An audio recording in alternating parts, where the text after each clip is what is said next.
सुप्रभात बच्चों, मैं हिंदी शिक्षक उमेश वर्मा। आज हिंदी कालांश के अंतर्गत आज का जो विषय शीर्षक है सांवले सपनों की याद।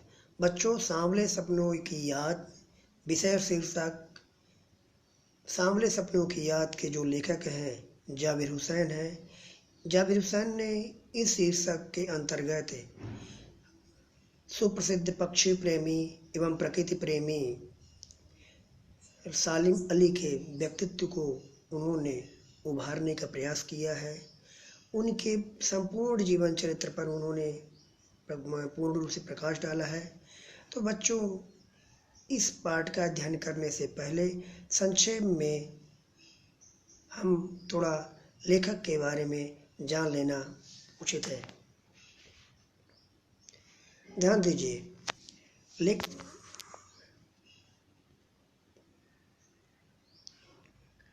बच्चों, लेखक का जो जन्म है सन 1945 में बिहार राज्य, ध्यान दीजिएगा, सन 1945 में बिहार राज्य के नालंदा जिले के नवनही राजगिर नामक गांव में हुआ। ध्यान दीजिएगा, सन 1945 में बिहार राज्य के नालंदा जिले के अंतर्गत नैनही राजगिर नामक गांव में इनका जन्म हुआ। ध्यान दीजिए, और 1977 में बिहार विधानसभा के सदस्य चुने जाने के बाद, यानी 1977 में विधानसभा के सदस्य के रूप में भी ये चुने गए, ठीक है, और मंत्री बनाए गए। और फिर ध्यान दीजिएगा, इसके बाद 1995 में बिहार विधान परिषद के भी सदस्य बने गए, ठीक है ना। तो ध्यान दीजिएगा, 1977 में विधानसभा के सदस्य चुने गए थे और 1995 में विधान परिषद के भी सभापति बनाए गए।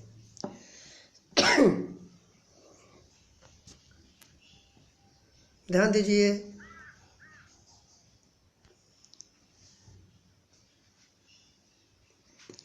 पाठ परिचय बच्चों। तो जाबिर हुसैन निम्नलिखित प्रस्तुत पाठ सांवले सपनों की या डायरी शैली में लिखा गया संस्मरण है। तो बच्चों, क्या है ये? डायरी शैली में, एक डायरी के रूप में लिखा गया है, लेकिन विधा कौन सी है? संस्मरण विधा है, ठीक है, जिसमें सुप्रसिद्ध पक्षी विज्ञानी सालिम अली का व्यक्तित्व चित्र प्रस्तुत किया गया है। व्यक्तित्व, उनके जीवन को, संपूर्ण जीवन को, उनके व्यक्तित्व को उभारा गया है, ठीक है बच्चों, प्रस्तुत किया गया है। ध्यान दीजिए, 1927 में सालिम अली की मृत्यु से उपरांत दुख को सांवले सपनों की याद के रूप में व्यक्त किया गया है, ठीक है बच्चों।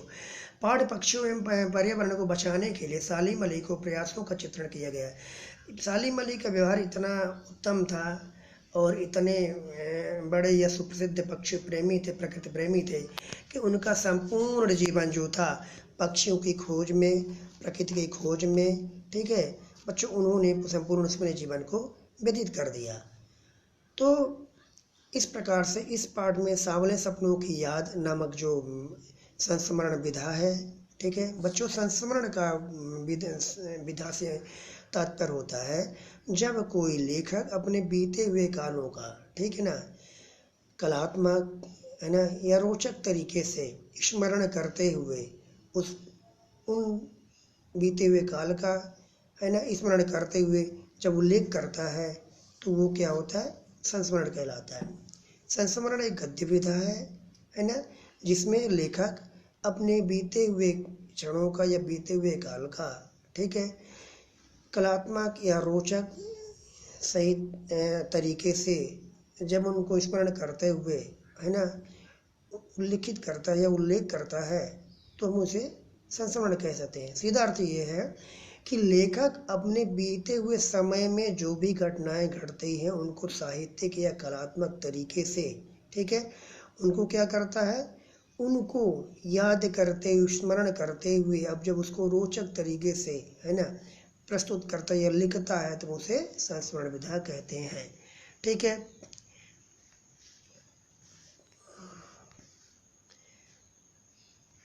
ठीक है बच्चों, यहाँ पर कुछ शब्दार्थ लिखे हैं, शब्दार्थ को ध्यान दे लीजिएगा आप।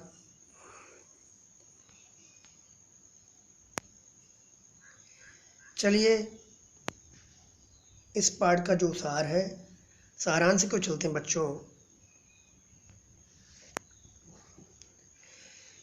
सांवले सपनों की याद नामक पाठ एक संस्मरण है। ठीक है, तो बच्चों सांवले सपनों की याद नामक जो ये पाठ है, ये क्या है, एक प्रकार की संस्मरण विधा है। ठीक है, जिसमें लेखक जाबिर हुसैन ने, ठीक है, सुप्रसिद्ध पक्षी प्रेमी एवं प्रकृति प्रेमी सालिम अली के जीवन का संक्षिप्त किंतु सुंदर चित्रण किया है।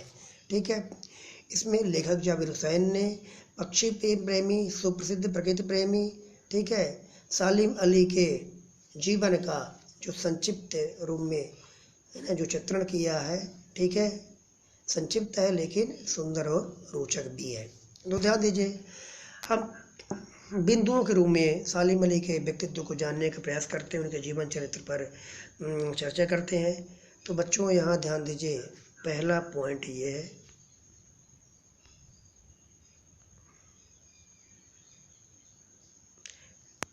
सालिम अली की अंतहीन यात्रा।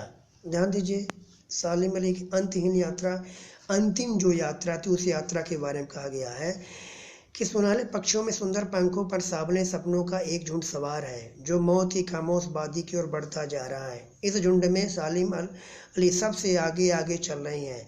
उनके कंधों पर सैलानियों के तरह अंतहीन सफर का बोझ है।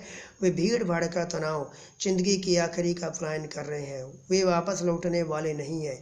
वे मौत की गोद में जा बसे उस पक्षी के समान है जो किसी के शरीर को गर्मी और दिल को धड़कन पाने के लिए बाद अपने सपनों के मधुर गीत दोबारा नहीं सुना सकता।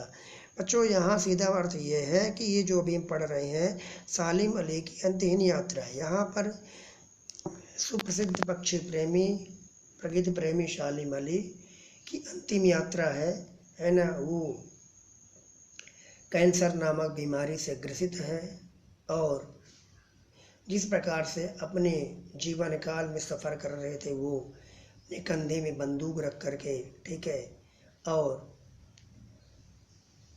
भ्रमण करते हुए यात्रा कर रहे थे, है ना, जंगलों में, पहाड़ों में। ठीक, अब उनकी जो यात्रा है यह अंतिम सफ़र यात्रा है। ठीक है बच्चों, तो ये उनके चूँकि मृत्यु की सैया पर हैं, ठीक है, और वो यात्रा ऐसी है कि इस यात्रा में अब वो भीड़ भाड़ के तनाव से मुक्त हो रहे हैं। उनका ये आखिरी पलायन है। ठीक है, अब वे लौटने वाले नहीं हैं।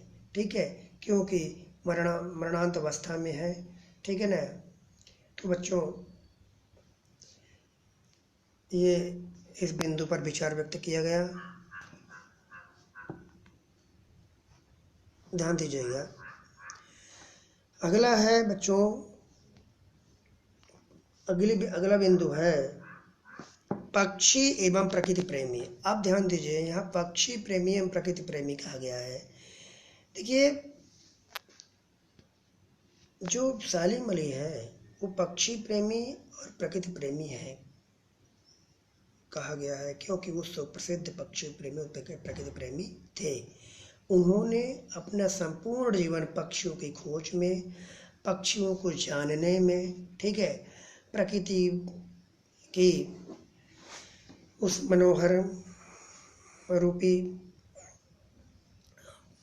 है ना, यानी कहने का तात्पर्य यहाँ यह भी है कि वो पक्षी प्रेमी सुप्रसिद्ध प्रेमी, ठीक है, सालिम अली पक्षियों की खोज में और प्रकृति की खोज में अपना संपूर्ण जीवन व्यतीत कर दिया। उन्होंने प्रकृति के मनोहारी चित्रण का भी अवलोकन करके, है ना, उनका भी उन्होंने सुंदर चित्रण भी किया गया उनके माध्यम से। किस प्रकार से उनका व्यक्तित्व पक्षियों के प्रति प्रेम, है ना, प्रकृति के प्रति प्रेम समर्पित था। ठीक है, तो कहने का तात्पर्य यहाँ पर उन्होंने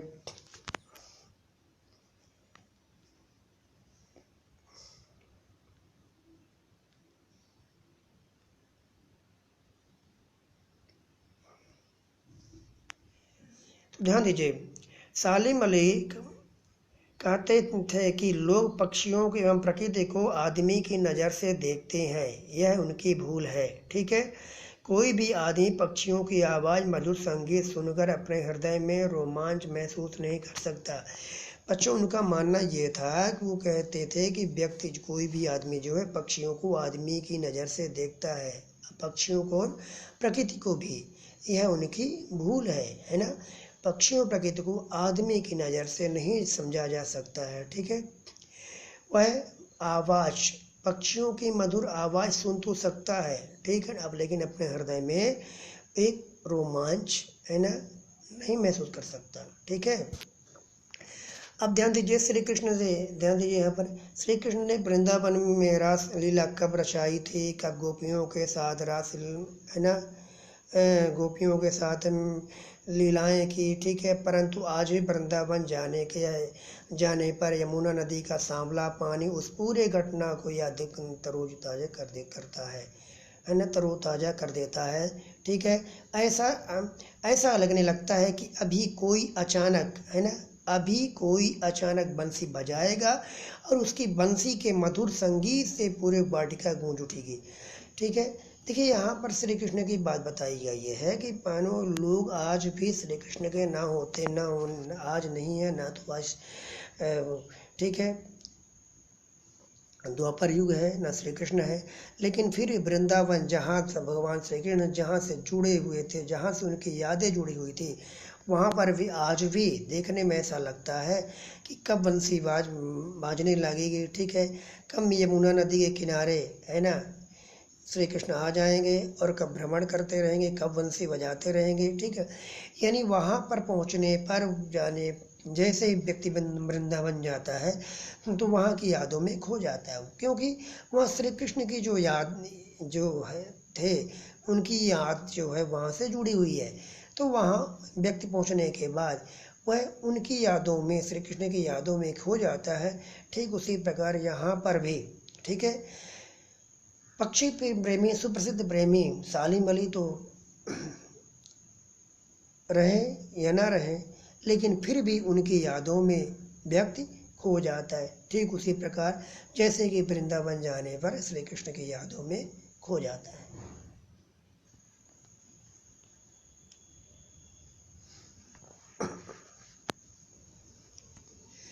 ध्यान दीजिए, कमजोर काया में अभावपूर्ण व्यक्तित्व, ये ध्यान देने वाली बात है यहाँ पर, ठीक है। सालिम अली कमजोर सी काया वाले उस व्यक्ति का नाम है, ठीक है, जिनकी उम्र करीब 100 साल होने को थी। पक्षियों के विषय में दुर्लभ यात्रा, दूर दूर तक जाकर पक्षियों को देखने की आदत के कारण उनका शरीर कमज़ोर हो गया।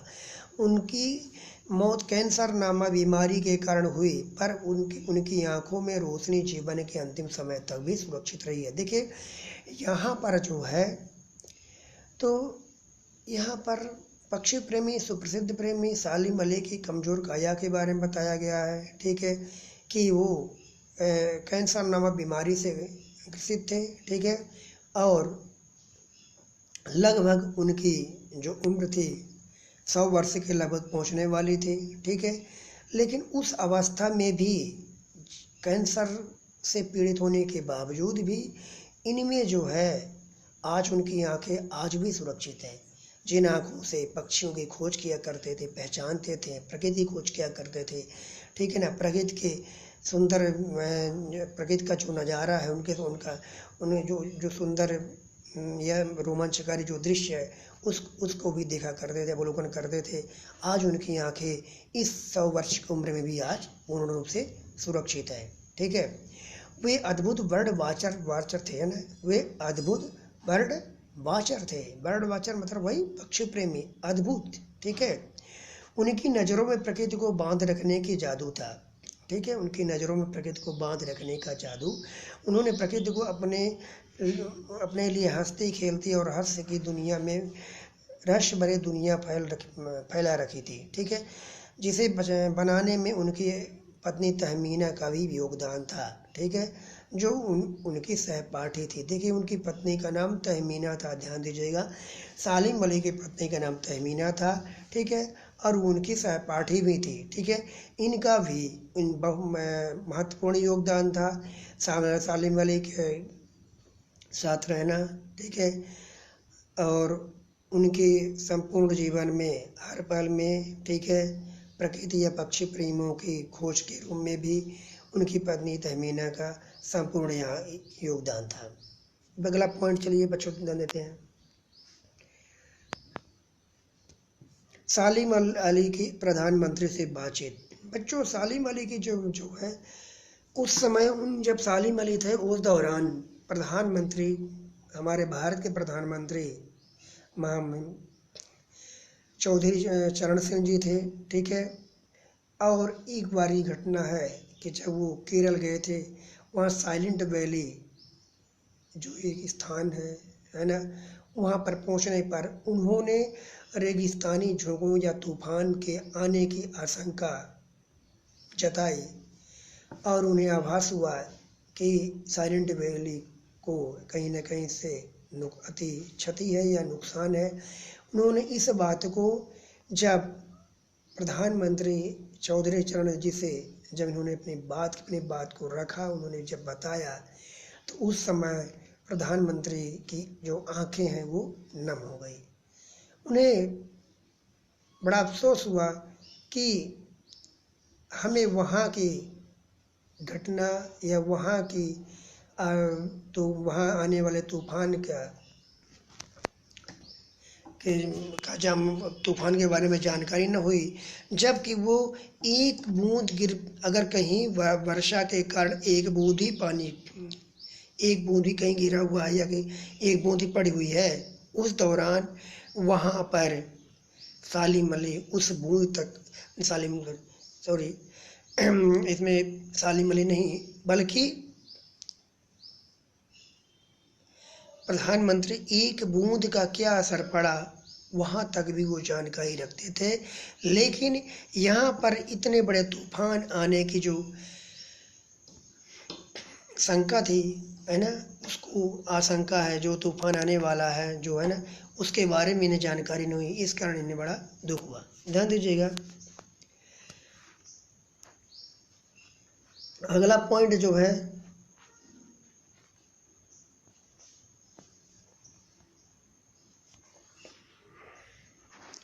पक्षी प्रेमी लॉरेंस के बारे में फ्रीडा का अनुभव।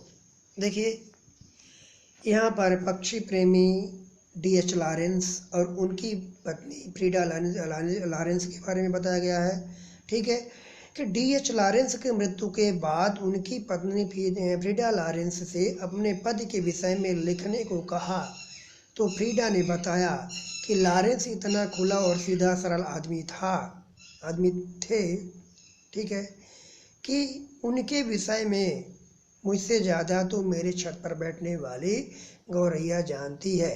भले ही लॉरेंस मेरे रगों में, है ना, हड्डियों में समाया हो, पर उसके विषय में कुछ बताना मेरे लिए कठिन है। ध्यान दीजिए, यहाँ पर D.H. लॉरेंस भी पक्षी प्रेमी थे, है ना, प्रकृति प्रेमी थे, और उनके बारे में जब लोगों द्वारा उनकी पत्नी फ्रीडा लॉरेंस से कुछ पूछा गया, तो फ्रीडा लॉरेंस ने उन्हें यही कहा कि ठीक है, D.H. लॉरेंस हमारे पति हैं, हमारे हृदय में उनका निवास है, ठीक है, लेकिन यदि उनके बारे में जानने की बात की जाए, समझने की बात की जाए, हाँ ये बात ज़रूर है कि उनका व्यवहार, उनका आचरण बड़ा ही सीधा और सरल था।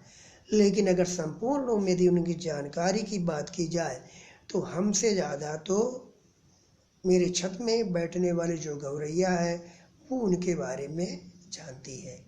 यानी देखिए D.H. लॉरेंस पक्षी प्रेमी थे, उनके छत में बैठने वाली गौरैया या और जो पक्षी हैं में काफ़ी अंतरंग गहरा प्रेम लगाव रहा होगा, ठीक है, क्योंकि पक्षियों से अटूट प्रेम था D.H. लॉरेंस का भी, तो कहीं न कहीं पक्षी भी उनके बारे में ज़्यादा से ज़्यादा जानते रहे होंगे या उनके व्यवहार के बारे में उनका काफ़ी अनुभव रहा होगा। तो यहाँ पर उनकी पत्नी फ्रीडा लॉरेंस ने उनके बारे में ये बात कही कि हमसे ज़्यादा तो छत में बैठने वाले गौरैया जानती है। ध्यान दीजिए,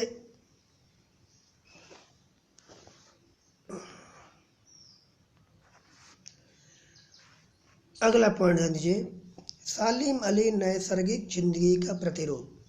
देखिए, नैसर्गिक का मतलब होता है प्राकृतिक, है ना, प्रकृति से संबंधित है। सालिम अली, ठीक है, नैसर्गिक जिंदगी प्रतिरूप यानी मतलब प्रकृति के रूप में थोड़ा बताया गया है। ध्यान दीजिए, थोड़ा सा कहानी बताई गई है सालिम अली की कि बचपन में सालिम अली की एयरगन से एक घायल होकर नीले कंठ की गौरैया, ठीक है, एक गौरैया थी जो नीले कंठ के रूप में थी, और सालिम अली की एयरगन से वो बचपन में क्या हो गई थी, घायल हो गई। उनकी जीवन भर जिंदगी की नई ऊंचाइयों की ओर ले जाती है। अब देखिए, उस पक्षी जब वह पक्षी इनकी एयरगन से घायल हो गए तो उसी के दौरान इनकी जो जीवन की दिशा है वो दिशा ही बदल गई, ठीक बच्चों। और इसके उपरांत वो पक्षी प्रेमी बन गए और पक्षियों के खोज में वे निकल पड़ते हैं, ठीक है, और प्रकृति खोज में भी भ्रमण करते रहते हैं। तो ध्यान दीजिए, यहाँ पर क्या है कि पक्षियों के बारे में दुर्लभ जानकारियाँ एकत्रित करने के लिए वे पक्षियों की खोज में भटकते रहे, ठीक है। पक्षियों के बारे में जानकारी प्राप्त करने के लिए कौन सा पक्षी है, ठीक है, किस में जाति का है, ठीक है, जात है ना, कि यानी जाति मतलब किस प्रजाति के पक्षी हैं, ठीक है, इसके रहन सहन खान, है ना, इनके जो तरीके वो खान पान के जो तरीके वो किस प्रकार के हैं, ठीक है, यह जानने का ही इन्होंने प्रयास किया, ठीक है। प्रकृति को समझते हुए नित नई ऊंचाइयों को बढ़ते हुए जा रहे थे और प्रकृति की खोज भी कर रहे थे, प्रकृति के बारे में संपूर्ण जानकारी ले रहे थे, ठीक है। प्रकृति के अंतर्गत बच्चों पेड़ पौधे पहाड़, ठीक है, वन नदियाँ, इन सभी के बारे में ये जानकारी प्राप्त करते थे, खोज निकालते थे, भ्रमण करते थे, है ना, अनुभव प्राप्त करते थे। ये इनका मतलब इस तरह से जो हमारे पक्षी प्रेमी सालिम अली, प्रकृति प्रेमी सालिम अली का जो जीवन है, व्यक्तित्व है, इस प्रकार से इनका चित्रण दिखाई देता है, जो हम लोगों ने भी अनुभव किया, पढ़ा, ठीक। ध्यान दीजिएगा, एक बार संक्षेप रूप में समझ लेते हैं। देखिए, सांवले सपनों की याद में लेखक जाबिर हुसैन द्वारा एक संस्मरण विधा के रूप में चित्रित किया गया, जिसमें लेखक ने पक्षी प्रेमी, सुप्रसिद्ध प्रेमी, प्रकृति प्रेमी सालिम अली के व्यक्तित्व को उभारने का संपूर्ण रूप से प्रयास किया है, उभारा भी है ना, चित्रण किया है, जिसमें लेखक ने उनके जीवन को चित्र करते हुए बताया है कि वो जो है सुप्रसिद्ध पक्षी प्रेमी एवं प्रकृति प्रेमी है, और अब वो जीवन के मरणांत अवस्था में है और वो कैंसर नामक भयंकर बीमारी से ग्रसित हैं, कमज़ोर काया, दुबला पतला शरीर, लेकिन इस दौरान भी हर तरह से कमज़ोर होने के बावजूद भी उनकी आंखें आज भी सुरक्षित हैं। जिन आँखों को उन्होंने संपूर्ण अपनी यात्राओं में, पक्षियों की खोज में, प्रकृति की खोज में भ्रमण करते हुए, अवलोकन करते हुए, उन दृश्यों को देखते हुए उन्होंने व्यतीत किया, उनकी आंखें आज भी सुरक्षित हैं, ठीक है, ये है बात। और देखिए, उनको स्मरण करते हुए, याद करते हुए इस तरह बताया गया है कि जिस प्रकार से वृंदावन में आज भी जाने पर वहाँ की नदियों, है ना, वहाँ के दृश्यों को देख करके ऐसा लगता है कब श्री कृष्ण आएंगे और बंसी बजाएंगे, ठीक उसी प्रकार यहाँ पर भी उनके यानी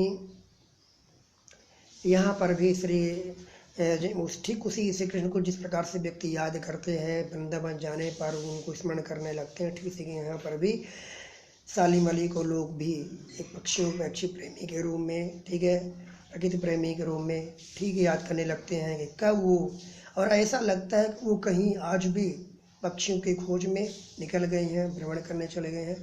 तो यहाँ उनके बारे में बताया गया, उनके मतलब मरण उपरांत के बाद की बात बताई जा रही है कि आज भी ऐसा लगता है वो कहीं कि पक्षियों की खोज में निकल गए हैं। ठीक है। उनका व्यक्तित्व के बारे में बताया गया, उनका पक्षियों के प्रति अत्यंत गहरा लगाव था। ठीक है, पक्षी प्रेमी थे। ठीक है, और प्रकृति के बारे में भी बताया गया है कि प्रकृति की खोज में निरंतर लगे हुए थे। पक्षियों की खोज में भी हर प्रकार के पक्षियों को जानने का प्रयास करते थे, किस प्रजाति का पक्षी है, ठीक है, कैसा है, ठीक है। और हर जगह प्रकृति में जो संकट आने वाला है उस चीज़ का भी जानकारी रखते थे। ठीक इसी प्रकार में एक बार की घटना भी बताई गई कि साइलेंट वैली, जहाँ केरल है, केरल में जो साइलेंट वैली है, वहाँ जब ये गए थे, वहाँ पर एक भयंकर तूफान, रेगिस्तानी तूफान आने वाला था। उस दौरान ये की जो घटना है, उस समय के प्रधानमंत्री चौधरी चरण सिंह जी को जब ये बताते हैं तो प्रधानमंत्री की आंखें उस समय नम हो जाती है ना, कि हमें इस घटना की जानकारी नहीं मिले, जबकि वो भारत में कहीं किसी क्षेत्र में एक बूंद पड़ती थी, उस बूंद का क्या प्रभाव पड़ा उसकी भी जानकारी रखते थे। लेकिन वहाँ की जानकारी न होने पर इनको बड़ा अफसोस हुआ। ये घटनाएं बताई गई। और देखिए, सालिम अली के साथ साथ D.H. लॉरेंस जो पक्षी प्रेमी थे, उनके बारे में बताया गया है। कई बार लोगों ने प्रश्न किया, उनकी पत्नी देखिए तहमीना तो सालिम अली की पत्नी थी बच्चों, ठीक है, ध्यान दीजिए। सालिम अली की पत्नी का नाम तहमीना थी और उनकी वो सहपाठी थी, ठीक है। लेकिन उसके बाद में मैं बात बता रहा हूँ कि यहाँ पर D.H. लॉरेंस और फ्रीडा लॉरेंस की बात बताई जा रही है कि D.H. लॉरेंस जो है वो भी पक्षी प्रेमी, प्रकृति प्रेमी थे। और उनकी पत्नी से कुछ लोगों ने प्रश्न किया कि वो D.H. लॉरेंस के, उनकी पत्नी फ्रीडा लॉरेंस, D.H. लॉरेंस की पत्नी कौन थी? Frieda Lawrence. और फ्रीडा लॉरेंस से कुछ लोगों ने प्रश्न किया कि D.H. लॉरेंस के बारे में कुछ बताएं, ठीक है। लेकिन वो कहती हैं कि मेरे से ज़्यादा तो मेरे छत में रहने वाली जो गौरैया वो ज़्यादा जानती है, क्योंकि निश्चित है वो वहाँ गौरैया आती रही होगी, D.H. लॉरेंस वहाँ बैठते रहे होंगे, हो सकता है उससे बातें भी करते रहे हों, उसके बारे में जानते भी रहे होंगे, वो भी उनके बारे में जानती रही होगी, ठीक है। तो यहाँ पर जो है उनकी पत्नी द्वारा भी D.H. लॉरेंस की भी बात बताई गई है कि मेरे से आया तो वो गौरैया जानती है, ठीक है। और यहाँ पर सालिम अली के बारे में बताया गया है, बचपन के बारे में बताया गया है कि किस प्रकार से उनके जीवन की दिशा, किस प्रकार से बदलाव आया, किस प्रकार से पक्षी प्रेमी बने। इनसे बताया गया है कि एक बार बचपन में एक नीलकंठ की एक गौरैया बचपन में इनके ईयरगन से घायल हो जाती है। उसको देख करके, उसके कष्ट को, उसकी पीड़ा को, उसके दुख को देख करके सालिम अली की दिशा ही बदल जाती है, ठीक है। और हिंसक कार्य न करके अहिंसावादी हो जाते हैं और पूर्ण रूप से पक्षियों की खोज में और प्रकृति की खोज में निरंतर अपने जीवन को इन्होंने व्यतीत किया। और अंत समय में ये कैंसर नामक भयंकर बीमारी से संक्रमित हो जाते हैं और अपनी लंबी यात्रा, यानी जीवन की अंतिम यात्रा पार करते हुए इनकी आँखों के बारे में बताया गया है कि इनकी आँखें आज भी यथावत उसी तरह सुरक्षित हैं जैसे कि पक्षियों की खोज में या प्रकृति खोज में जब ये जाते थे उस दौरान उनकी जो आँखें थी, ठीक है। तो इस प्रकार से बच्चों, इस पाठ में पक्षी प्रेमी, सुप्रसिद्ध पक्षी प्रेमी एवं प्रकृति प्रेमी सालिम अली के व्यक्तित्व को पूर्ण रूप से चित्रित किया गया, अर्थात चित्रण किया गया, भरा गया। धन्यवाद बच्चों।